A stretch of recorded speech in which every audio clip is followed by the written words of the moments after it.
Orient bell tiles studio से आप देख रहे हैं एबीपी न्यूज।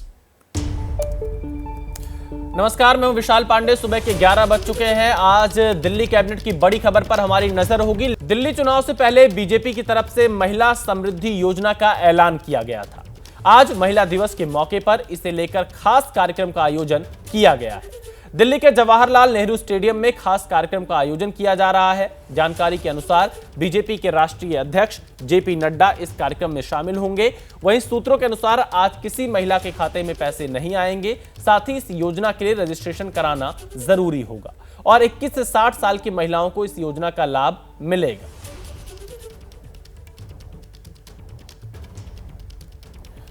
तो दिल्ली में रेखा कैबिनेट की बैठक अब से थोड़ी ही देर में शुरू होने वाली है। दिल्ली की महिलाओं को बड़ी सौगात मिलने वाली है और ऐसा माना जा रहा है कि आज रेखा कैबिनेट की बैठक में महिला समृद्धि योजना पर मुहर लगेगी, जिसके बाद महिलाओं को हर महीने 2,500 रुपए उनके खाते में आएंगे। हालांकि इसके नियम क्या होंगे, क्या प्रक्रिया होगी, ये इस कैबिनेट की बैठक के बाद तय हो जाएगा। लेकिन एबीपी न्यूज को सूत्रों के हवाले से जो जानकारी मिल रही है उसके अनुसार शुरुआत में बीपीएल कार्ड धारकों को ही इसका लाभ मिलेगा। किसी और सरकारी योजना का लाभ नहीं लेने वाली महिला इसके लिए पात्र होंगी। पात्र महिलाओं की उम्र 21 से 60 साल के बीच होनी चाहिए। ये जानकारी इस वक्त सामने आ रही है। योजनाओं के लिए पात्र महिलाओं को रजिस्ट्रेशन कराना जरूरी होगा और आवेदक के पास आधार नंबर व बैंक खाता होना जरूरी है। तो ये कुछ ऐसे टर्म्स एंड कंडीशंस होंगी जिसके तहत महिला समृद्धि योजना का लाभ मिल सकता है। तो ये बड़ी खबर है आज की। रेखा कैबिनेट अब से थोड़ी देर में होने वाली है और इस कैबिनेट में महिला समृद्धि योजना पर मुहर लग सकती है। हर महिला के खाते में 2,500 रुपए इस योजना के तहत आएंगे और इसके क्या नियम कायदे कानून होंगे उस पर भी मुहर आज की इस कैबिनेट में मुहर लगेगी। थोड़ी देर में रेखा कैबिनेट की बड़ी बैठक होने वाली है। कैबिनेट बैठक में महिला समृद्धि योजना पर मुहर लगेगी। बैठक के लिए सचिवालय पहुंचे मंत्री। ये इस वक्त की बड़ी खबर आ रही है। जिस अहम बैठक का इंतजार किया जा रहा है उस बैठक में हिस्सा लेने के लिए मंत्रियों के पहुंचने का सिलसिला शुरू हो चुका है और इसके साथ ही आज रेखा कैबिनेट की इस बैठक में महिला समृद्धि योजना पर मुहर लगेगी। थोड़ी देर में रेखा कैबिनेट की बड़ी बैठक होने वाली है और बीजेपी ने विधानसभा चुनाव में जो वादा दिल्ली की महिलाओं से किया था उस वादे को अंतर्राष्ट्रीय महिला दिवस के दिन पूरा करने की तैयारी में बीजेपी है और आज दिल्ली में रेखा कैबिनेट की बैठक में महिला समृद्धि योजना पर मुहर लगेगी। इस वक्त की बड़ी खबर है और आप इन तस्वीरों को देखिए। बैठक में दिल्ली सरकार के मंत्री लगातार पहुंच रहे हैं। रेखा गुप्ता जो कि दिल्ली की मुख्यमंत्री बनाई गई हैं, वो खुद एक महिला है और आज महिला दिवस के मौके पर वो महिलाओं को बड़ा सौगात दे सकती हैं। हमारे संवाददाता बलराम पांडे यहां पर हमारे साथ लाइव जुड़ रहे हैं और मदीहा भी हमारे साथ जुड़ रही है। हम दोनों के पास चलते हैं। सबसे पहले मदीहा, आपके साथ बड़ी संख्या में महिलाएं आपके पास जुड़ी हुई हैं। मैं बलराम आपके पास आता हूं। मदीहा, मैं आपके पास आऊंगा। सबसे पहले बलराम, क्या जानकारी है, कितनी देर में कैबिनेट की बैठक शुरू हो रही है? देखिए विशाल, आपको बता दें कि जो दिल्ली सरकार की कैबिनेट बैठक थी वो शुरू हो चुकी है। सभी मंत्री इस बैठक में मौजूद हैं और महिला समृद्धि योजना को लेकर के जो चर्चा है वो शुरू हो गई है। जो सूत्र हमारे बता रहे हैं उसके मुताबिक जो क्राइटेरिया है उस पर चर्चा हो रही है कि किस तरीके से इस योजना को धरातल पर लाया जाए, किस तरीके से जो रजिस्ट्रेशन की प्रक्रिया है वो शुरू होगी। तमाम पहलुओं पर चर्चा हो रही है और माना जा रहा है कि आज कैबिनेट इस पे अपनी अंतिम मुहर जो है वो लगा देगी। इस वक्त हम सचिवालय पे ही मौजूद हैं और आपको तस्वीरों के माध्यम से दिखाएंगे कि किस तरीके से दिल्ली सचिवालय में जो बैठक है वो चल रही है। सभी मंत्री पहुंच चुके हैं, मुख्यमंत्री खुद पहुंच गई हैं और जो बैठक बलराम, क्या कैबिनेट की बैठक शुरू हो चुकी है? बलराम पांडे, बलराम पांडे, क्या रेखा कैबिनेट की बैठक शुरू हो गई है?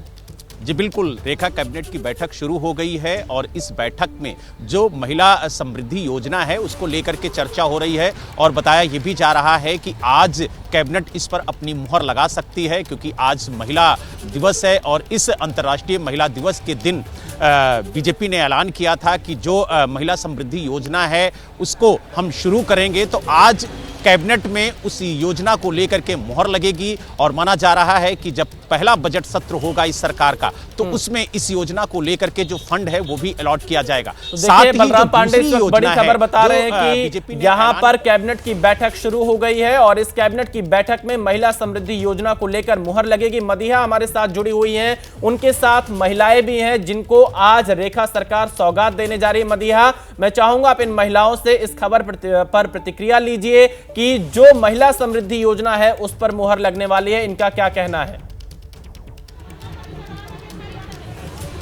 देखिए, अगर कैबिनेट की बैठक में इस चीज पर मोहर लग जाती है तो जाहिर सी बात है दिल्ली की महिलाओं को एक बड़ा तोहफा मिल सकता है और महिलाएं जो है बड़ी संख्या में यहाँ पर पहुंच रही है क्योंकि दिल्ली में एक बड़ा कार्यक्रम अंतर्राष्ट्रीय महिला दिवस पर आयोजित किया गया है। यहाँ पर जो दिल्ली की मुख्यमंत्री है रेखा गुप्ता, उनको सम्मान करेंगी महिला मोर्चा की जितनी भी महिलाएं हैं और महिला मुख्यमंत्री है तो वो भी आप लोगों से मिलेंगी। लेकिन ये बताइए, महिला समृद्धि योजना अगर आज लागू हो जाती है तो कितनी खुशी आप लोगों को?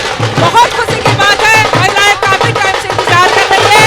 जब मेरी सरकार थी, हमारी महिलाएं बहुत ही खुश होने वाली है। अब बहुत बड़ा उनको तोहफा मिल रहा है। तोहफा देने वाली है आज रेखा जी आप लोगों को? हमें बहुत अच्छा लग रहा है, बहुत खुशी हो रही है हम लोगों को। आज रेखा जी ने हमें बहुत अंदरूनी खुशियाँ दी है, बहुत गिफ्ट दिया है। कैबिनेट की बैठक में मोहर लगेगी क्या? महिला समृद्धि योजना पे मोहर लग जाती है तो महिलाओं के बीच क्या माहौल रहेगा? देखिए, महिलाओं के बीच पहले ही दिल्ली में जब से महिला मुख्यमंत्री बनी है बहुत अच्छा माहौल है और इस बार जितनी भी बढ़ चढ़ करके वोटिंग हुई है महिलाओं ने करी है और दिल्ली में भाजपा की सरकार महिलाओं के उससे आई है। और अभी जो है आज बहुत सारी घोषणा होंगी, जैसे 2500 रुपये वाली थी, जो भी हमने वो दिया था वो सारा आज घोषणा यहाँ से होने वाली है महिलाओं के लिए। तो महिलाएं बहुत खुश हैं, आप देख सकते हो हर रंग की महिलाएं हैं और इतनी खुशी महिलाओं के चेहरे पर है, आप जान सकते हो, आप देख सकते हो। मैं एक बात कहना चाहूँगी, आप बताइए कहाँ से आए आप लोग आज के इवेंट को लेकर? पहाड़गंज से आए हैं, बहुत उत्साहित हैं। अगर कोई बड़ा तोहफा मिल जाएगा तो महिलाओं की खुशी का तो ठिकाना नहीं। बहुत ज्यादा खुशी मिलेगी क्योंकि जो मोदी जी ने गारंटी दिया, मोदी जी के मुंह से निकले हुए शब्द नहीं है, वो एक इतिहास के पन्ने पर लिखे हुए वर्ड हैं। क्योंकि मोदी जी जो कहते हैं वो करते हैं, जैसे उन्होंने कहा। रिचा जी यहाँ पर है, रिचा जी जरा ये बता दीजिए क्या मोहर लग जाएगी आज संकल्प पत्र में जो संकल्प लिखाई? देखिए शोर बहुत ज्यादा है, क्या कहेंगे? क्या आप लोग सुनो, आप लोग बहुत है, मैं देख रही हूँ। लग रहा है कि हमारी जो इच्छाएं, हमारी जो इतने सालों से इच्छाएं दबी पड़ी थी वो हमारी बहन रेखा गुप्ता जी पूरा करेंगी क्योंकि मोदी जी ने आज तक जो भी वादा किया वो पूरा किया। उसी के थ्रू हमें लगता है कि रेखा गुप्ता जी ने जो भी किया है वो जरूर पूरा करेंगे। हम महिलाएं बहुत खुश हैं और वादे पूरे होंगे। हाँ जी, मोदी जी ने सारे वादे पूरे किए और जो भी है वो आज हमारी मैडम करने वाली हैं। हमें अपनी रेखा मैम को पूरा मुमकिन है, मोदी है तो मुमकिन है, मोदी है तो सब कुछ मुमकिन है। एक महिला को राष्ट्रपति बनाया, एक महिला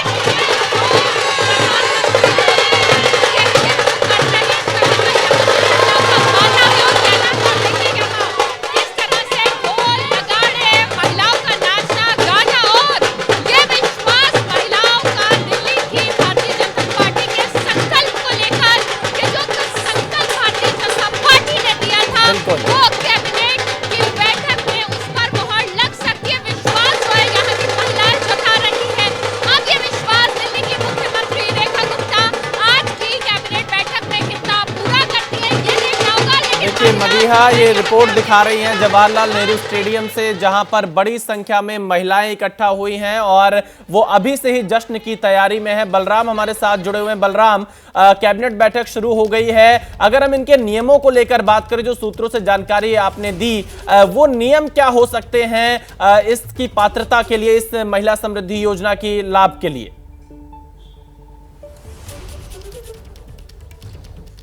देखिए, आपको बता दें कि जो क्राइटेरिया है वो लगभग इस कैबिनेट की बैठक में तय हो जाएगा और जो हमारे सूत्र बता रहे हैं उसके मुताबिक 21 से 60 साल की उम्र होनी चाहिए महिलाओं की और साथ ही उन्हें कम से कम जो निवास है दिल्ली में वो 5 साल का होना चाहिए। इसके अलावा आधार कार्ड अनिवार्य है और एक बैंक खाता होना चाहिए, अलग से सेपरेट बैंक खाता हो, और जो आय है परिवार की वो 3 लाख से ऊपर नहीं होनी चाहिए सालाना। और इसके अलावा जो 1 लाख की सालाना आय है उनके लिए जो कहा जाए एक खाद्य सुरक्षा कार्ड है वो अनिवार्य है, और साथ ही जो आय प्रमाण पत्र है वो रखना होगा। तो तमाम ऐसे पहलू हैं जो क्राइटेरिया में रखे जाएंगे, और माना जा रहा है कि जो बीपीएल धारक महिलाएं हैं उन्हें इस योजना का लाभ दिया जाएगा। क्योंकि आपने देखा होगा जब प्रधानमंत्री नरेंद्र मोदी ने चुनाव के दौरान अपनी जनसभा में महिलाओं को संबोधित किया था। बलराम, आप नजर बनाए रखिएगा, ये कैबिनेट की बैठक जारी है, इंतजार रहेगा जब इस पर मुहर लगेगी। झारखंड से एक बड़ी खबर आ रही है। झारखंड के हजारीबाग के केरेडारी के एनटीपीसी कोयला परियोजना के डीजीएम कुमार गौरव की अपराधियों ने गोली मारकर हत्या कर दी है। कुमार गौरव कोयला डिस्पैच डिपार्टमेंट के डीजीएम थे। ये बड़ी खबर है झारखंड के हजारीबाग से, जहां एनटीपीसी के डीजीएम की गोली मारकर हत्या की गई है। डिस्पैच डिपार्टमेंट के डीजीएम थे कुमार गौरव। झारखंड के हजारीबाग से ये खबर आ रही है। एनटीपीसी के केरेडारी में कार्यरत थे कुमार गौरव। गौरव की हत्या के बाद जांच में पुलिस जुट गई है, और झारखंड के हजारीबाग से ये बड़ी खबर आ रही है, जहां पर एनटीपीसी कोयला परियोजना के डीजीएम कुमार गौरव के अपराधियों ने गोली मारकर हत्या कर दी। मैं कुछ ज़्यादा नहीं बता सकता हूं, लेकिन मेरे पता चला कि फतह में गोली चली है और ये कुमार गौरव हैं, जिनकी स्पॉट डेथ वहीं हो गया, हॉस्पिटल में खाना पूर्ति के लिए लाया गया था। और एनटीपीसी एसोसिएशन के नाते मैं एक यहाँ एसोसिएशन का मैं अध्यक्ष हूँ। अध्यक्ष होने के नाते मैं यहाँ की एम्प्लॉइयों की रक्षा के लिए, एम्प्लॉइयों के हित के लिए, उनके परिवार के हित के लिए मैं चाहता हूँ कि हमारे जो प्रबंधन है यहाँ से लेकर दिल्ली तक उनके परिवार के भरण पोषण और सरकारी नौकरी की व्यवस्था प्रबंधन को करना होगा। उनके बच्चे को पढ़ने लिखने की पूरा व्यवस्था एनटीपीसी को करना होगा। तो देखिए, एनटीपीसी के पदाधिकारी यहाँ पे कह रहे हैं कि जो एनटीपीसी का प्रबंधन है वो इस पर संज्ञान ले, उनके परिवार को आर्थिक मदद करे। चंदन सिन्हा हमारे संवाददाता फोन लाइन पर इस वक्त हमारे साथ जुड़ चुके हैं। चंदन, वजह क्या है, कौन हत्यारा है, क्यों यहाँ पर ये हत्या हुई है, क्या वजह सामने आ रही है? सर, बात ये सामने आ रही है कि सुबह में जो डीजीएम साहब थे वो अपनी सरकारी वाहन से ऑफिस की ओर निकल रहे थे। उसी क्रम में कटमदाग थाना क्षेत्र में कुछ बाइक सवार उनकी गाड़ी को ओवरटेक करते हैं और उन पर अंधाधुंध फायरिंग कर दी जाती है। बताया जा रहा है कि कोयला विभाग की जिम्मेवारी उन पर था और कोयला से जुड़ी हुई समस्याओं और जो उन्होंने प्रतिबंध लगा रखा था उससे नाराज अपराधियों ने उन पर गोलीबारी की है। चंदन, किस तरह के प्रतिबंध लगाए थे डीजीएम कुमार गौरव ने कोयला से जुड़े हुए? किन मामलों से ये जो हत्यारे हैं ये नाराज बताए जा रहे थे? जी देखिए, जो बातें सामने आ रही हैं उनके अनुसार जो डीजीएम थे वो जो अवैध निकासी की जाती है कोयला से, जो अवैध वसूली की जाती है, उन पर रोक लगाया था, जिसके कारण अपराधी जो थे वो लगातार उनसे नाखुश चल रहे थे, जिनकी वजह से उन पर जो है आज घटना को अंजाम दिया गया है। उन पर अंधाधुंध फायरिंग की गई है, जिसकी वजह से उनको हॉस्पिटल ले जाया गया घटनाक्रम के बाद, जहां डॉक्टरों ने उन्हें मृत घोषित कर दिया है। तो देखिए, हमारे सहयोगी चंदन सिन्हा बता रहे हैं कि किस तरह से अवैध कोयला निकासी पर रोक लगाने के बाद बदमाश उनसे नाराज थे और उन पर अंधाधुंध फायरिंग कर उनकी हत्या कर दी। आगे बढ़ते हैं, अब बात बिहार की सियासत की, जहां बाबा बागेश्वर की एंट्री से सियासी घमासान जारी है। बाबा बागेश्वर इन दिनों बिहार के दौरे पर हैं। कल गोपालगंज में बाबा बागेश्वर की कथा हुई, जिसे सुनने के लिए लोगों की भारी भीड़ पहुंची। मंच पर बीजेपी सांसद मनोज तिवारी, बीजेपी नेता और बिहार सरकार में मंत्री हरीश साहनी, 2024 लोकसभा में बक्सर से बीजेपी के उम्मीदवार रहे मिथिलेश तिवारी भी मंच पर मौजूद रहे। वहीं इस दौरान बाबा बागेश्वर ने बड़ा बयान दिया।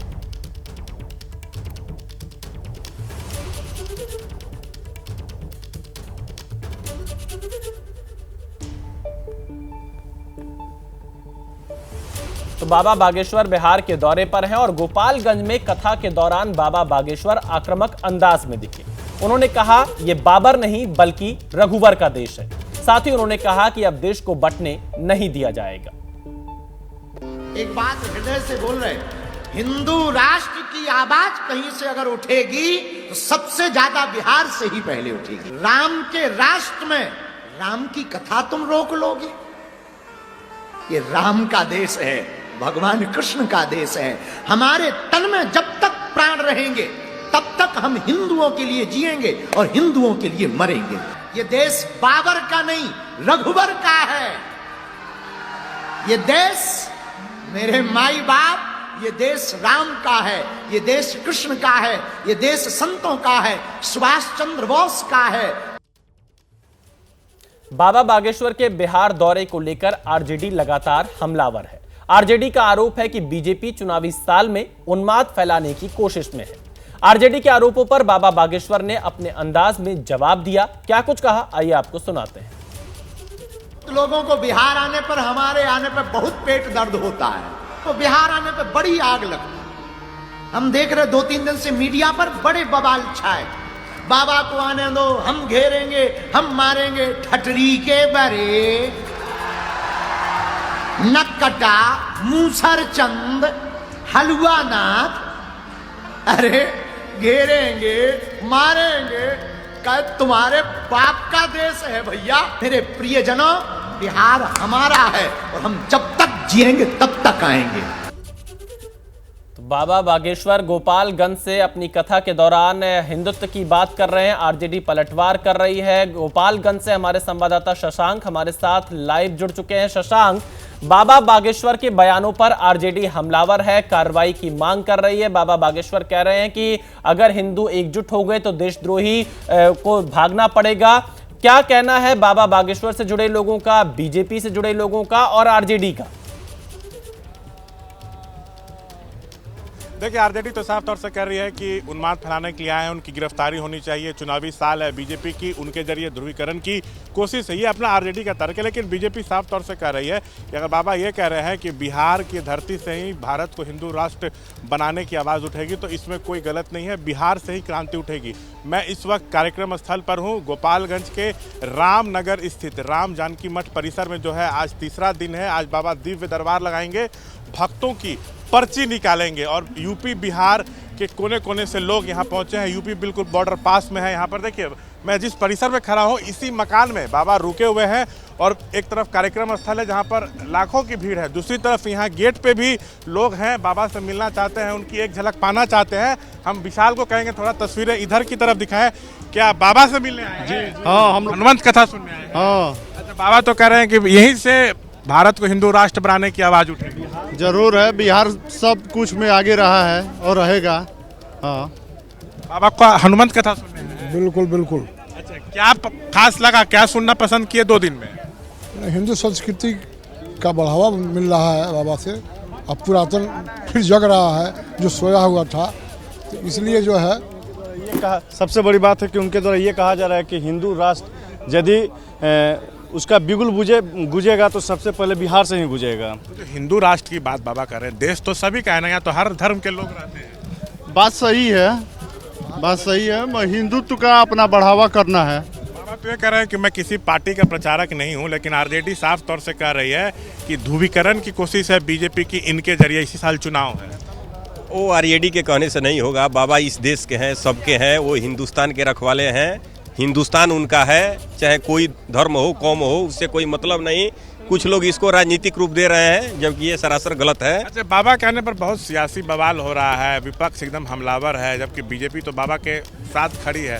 क्या बीजेपी को फायदा होगा इस बाबा के बिहार आने से? गुरु जी महाराज जी को जो सोच है, जो सनातन जो हमारे जो डूब गया था, बागेश्वर बाबा जब से आए हैं तब से हमारे बागेश्वर बाबा सनातन को लेकर चल रहे हैं। सनातन संस्कृति को राजनीति से नहीं जोड़ना चाहिए। जी नहीं। अच्छा, शिक्षा मंत्री सुनील जी आप आए हैं, आपका तो ये क्षेत्र है, निकल करके बाबा से निकले आए हैं। अच्छा, देखिए, जदयू कोटे के मंत्री हैं, बिहार के शिक्षा मंत्री हैं सुनील कुमार, वो भी पहुंचे हैं, लेकिन कह रहे हैं कि एक बार बाबा से मैं मिल के आ जाऊं, बड़े पुलिस अधिकारी रहे अपने ज़माने में, तब मैं आपसे बात करूंगा। लेकिन हम और लोगों से बात करने की, आप लोग दूर दराज से पहुंचे हुए हैं यहाँ पे, लेकिन सियासत बहुत हो रही है। बाबा जो भी बोल रहे हैं यहाँ से कि मैं हिंदुत्व का प्रचारक हूँ, हिंदुओं के लिए जीऊंगा, हिंदुओं के लिए मरूंगा, हमें यहाँ रोका गया तो यही मठ बना। बिहार सर हमेशा आगे रहा है, हर चीज़ के लिए बिहार ही आगे रहा है, तो बिहार फर्स्ट, बिहारी फर्स्ट, यहीं से ये लोगो निकलता है। तो हम लोग चाहते हैं कि बिहार को ही आगे दिया जाए, जगह दिया जाए, और सनातन संस्कृति हमारी मतलब। बाबा आ रहे हैं तो हनुमंत कथा आप लोग सुन रहे हैं, तो क्या सीख मिल रही है? सीख मिल रही है कि हम लोग भी बढ़िया से रहे, अच्छा से रहे, यही सीख मिली। माता पिता की सेवा के लिए अपने दुख को ठीक हो जाए। देखिए बाबा बागेश्वर की तस्वीर लेके आए, बताइए जी। कहाँ से आए हैं, क्या क्यों आए हैं? गोपालगंज से आए हैं, उचका थाना से बाबा से दर्शन करने, बहुत दूर। अंदर अभी एंट्री नहीं हो रही है? कोई बात नहीं। आज तो दिव्य दरबार लगेगा, बाबा पर्ची निकालेंगे।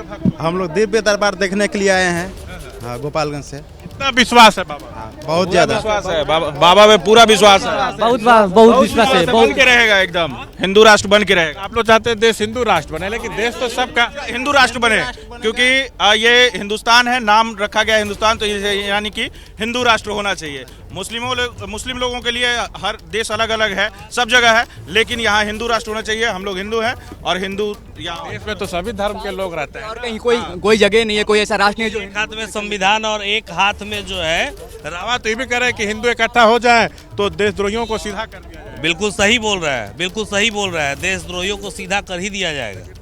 जो यहाँ विपक्षी पार्टियां तो कह रहे हैं कि आप कथा कहने हैं तो सिर्फ कथा कहिए, आप बार बार हिंदुत्व कर रहे हैं, तो इससे बीजेपी को क्या चुनाव में बात करेंगे जी? हम लोग हिंदू हैं तो हिंदुत्व की बात करेंगे, हिंदुस्तान में रहना हिंदुत्व की बात करेगा। हिंदुस्तान हिंदू राष्ट्र नहीं, देखिए, जय श्री राम, जय बागेश्वर धाम की, जय श्री राम, जय श्री राम, हिंदू राष्ट्र बनना चाहिए। तो देखिए यहाँ पर बड़ी संख्या में जो बाबा बागेश्वर के समर्थक पहुंचे हुए हैं, उनका ये कहना है कि वो समर्थन कर रहे हैं बाबा बागेश्वर के बयान का। लेकिन शशांक, बिहार में इसी साल विधानसभा चुनाव होने हैं और बीजेपी के तमाम बड़े नेता बाबा बागेश्वर के साथ मंच साझा कर रहे हैं, इस पर लोगों का क्या कहना है? देखिए, बीजेपी जो भाषा बोल रही है कि बिहार की धरती से ही भारत को हिंदू राष्ट्र बनाने की क्रांति उठेगी, तो पब्लिक भी तो यही कह रही है कि हिंदू राष्ट्र बने, लेकिन देश तो सबका है। बाबा इसी घर में है। उधर देखिए कार्यक्रम स्थल की आपको हम तस्वीर दिखाते हैं। और एक सबसे बड़ी बात यह है कि जदयू कोटे के मंत्री हैं सुनील कुमार, बिहार के शिक्षा मंत्री हैं, वो भी अभी यहाँ आए हैं, बाबा से मिलने गए हैं। उनका कहना है कि मैं बाहर निकलूंगा तब आपसे बात करूंगा। लेकिन देखिए बगल में कार्यक्रम स्थल है, यूपी बॉर्डर पास में है, तो आसपास के जो यूपी के जिले हैं, जो बिहार के इधर का है, वहाँ पे लोग आए हैं और बाबा का हनुमान कथा सुनने के लिए पहुँचे हैं। आज तीसरा दिन है, लेकिन चुनावी साल में बाबा का ये बिहार दौरा है, आज तीसरा दिन है। अब जानकारी मिल रही है कि आगे चल के वो बिहार के बांका भी जाएंगे, जो झारखंड से बिल्कुल बॉर्डर से सटा हुआ है। तो अब सवाल उठ रहा है कि ये चर्चा का विषय बना हुआ है कि ये संयोग है या प्रयोग है। लेकिन शशांक, असर कितना पड़ता हुआ दिखाई दे रहा है बिहार की राजनीति में? बिहार की राजनीति में बाबा बागेश्वर का कितना असर दिखाई पड़ रहा है? देखिए, बाबा बिहार आए हैं तो सियासत में तो खलबली मची गई है। जिस तरह से हिंदुत्व की बात कर रहे हैं, बीजेपी की भी भाषा यही है, बार बार कह रहे हैं कि मैं हिंदुओं के लिए जीऊँगा, हिंदुओं के लिए मरूंगा, हिंदुत्व का प्रचारक हूँ, किसी पार्टी का प्रचारक नहीं हूँ, सारे हिंदू एकजुट हो जाओ। तो जो हिंदू राष्ट्र बनाने की बात कर रहे हैं, तो बीजेपी भी तो यही बात बोलती है। तो अब क्या बीजेपी को चुनाव में इससे फायदा होगा, क्या ध्रुवीकरण होगा, ये तो अभी देखना पड़ेगा। क्योंकि बाबा तो चुनाव के 6 महीने पहले आए हैं, चुनाव होने अक्टूबर नवंबर में, तो तब तक बाबा का कितना दौरा बिहार में होता है और कितना वो लामबंद। बिल्कुल शशांक, आप नजर बनाए रखिएगा, हम आगे भी आपसे संपर्क करेंगे। फिलहाल के लिए शुक्रिया। अब बात रंगों की करते हैं। त्योहार होली का है, जिसका रंग एक हफ्ते पहले से सर चढ़कर बोल रहा है। देश के अलग अलग हिस्सों में होली को लेकर जबरदस्त तैयारियां हैं, लेकिन कान्हा की नगरी में अभी से होली की शुरुआत हो गई है। कल से ही ब्रजभूमि होली के रंग में रंग चुका है। मथुरा और वृंदावन में होली को लेकर जबरदस्त जश्न दिखाई दे रहा है। आज ब्रज क्षेत्र में लठमार होली का आयोजन हो रहा है। केवल मथुरा ही नहीं, बल्कि देश और विदेश के अलग अलग हिस्से से लोग होली के त्योहार में रंगने के लिए ब्रज क्षेत्र में पहुंच चुके हैं। ब्रज की गलियों में जमकर गुलाल उड़ाए जा रहे हैं। हर वर्ग और तबके के लोग एक ही रंग में रंगे दिखाई दे रहे हैं।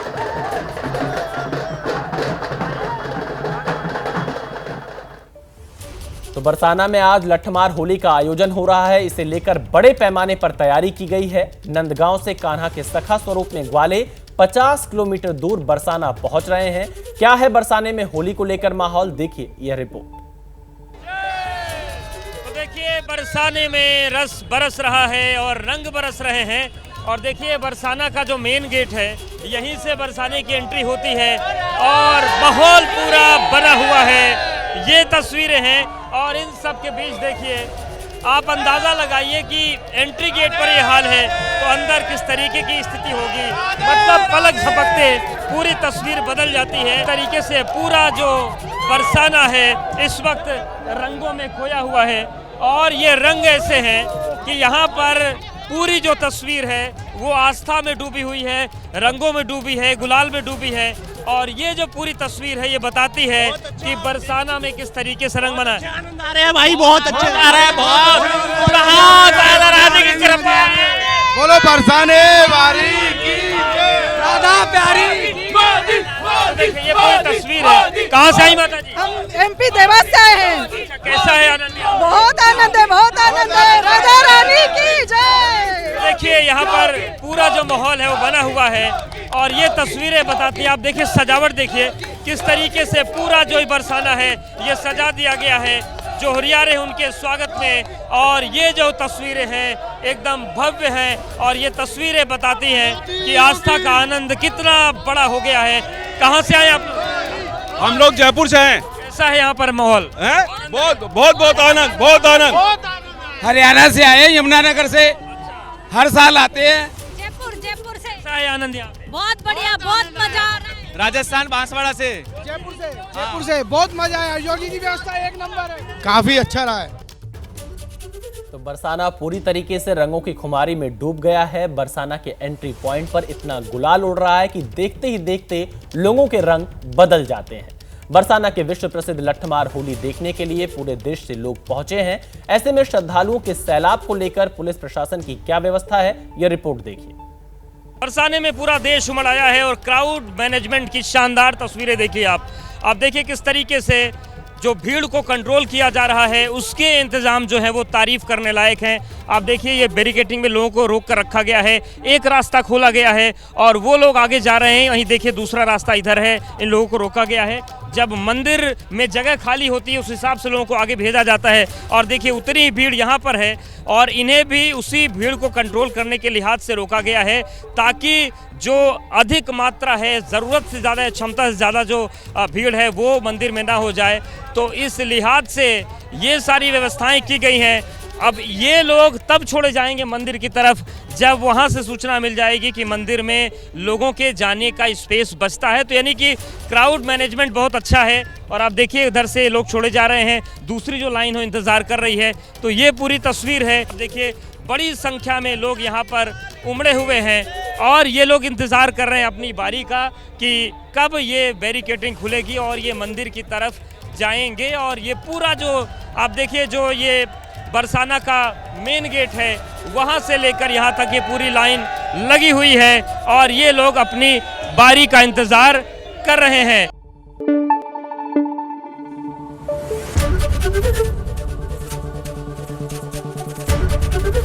ABP न्यूज़ आपको रखे आगे।